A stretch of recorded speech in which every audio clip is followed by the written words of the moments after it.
લાગુ લો વગર તપાસે છેડતી કેવી રીતે દાખલ થઈ? તમે જોઈ છેડતી? તમે જોઈ? તમે પોતે ત્યાં ઉભા હતા, તમે પેલી બેન ને ધક્કો મારીને બહાર લઈ જાવ છો. એ તો સાહેબ એ તો પછી હું આવી હતી, એ પેલા તો બનાવ બન્યો. તમે છેડતી જોઈ? ત્યાં છેડતી કરવા ગયા હતા આ લોકો? બનાવ બની. હું શું કહું, આ છેડતી કરવા ગયા હતા ત્યાં? એ છેડતી કેન્દ્ર છે, એ કોલેજ છે તો ત્યાં છેડતી કરવા ગયા? કોલેજ છે, આ કોલેજિયન છે. તો ટેકાના ભાવની ખરીદી કરનારા લોકો ખેડૂત પાસેથી પૈસા માંગે છે, એના માટે કોઈ એમને જાણ કરી તો આનું શું છે? આમાં એફઆરઆઈ થઈ ગઈ. એક મિનિટ, તમે એમ કહો જ્યાં રજૂઆત કરવાની ના કરો.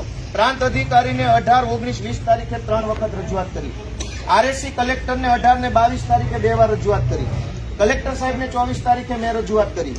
24 તારીખે સીઈઓને રજૂઆત કરી અને 24 તમને એફઆઈઆર આપી. હજુ તમે એમ કે રજૂઆત કરો તો આ ગુંડા તમને રજૂઆત કરવા આવ્યા હતા?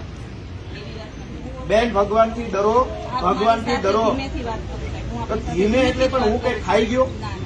તમે અમને પર ખોટા આરોપ મૂકો. બેન, તમે છેડતીનો આરોપ કેવી રીતે લગાવ્યો ના ઉપર? હાલો પગે લાગુ. લો છેડતીનો આરોપ કેવી રીતે કર્યો? કેવી રીતે છેડતી કરી હમણે?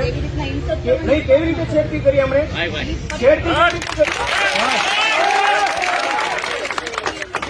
ફરિયાદીનો બધું કે છે, મેં કીધું.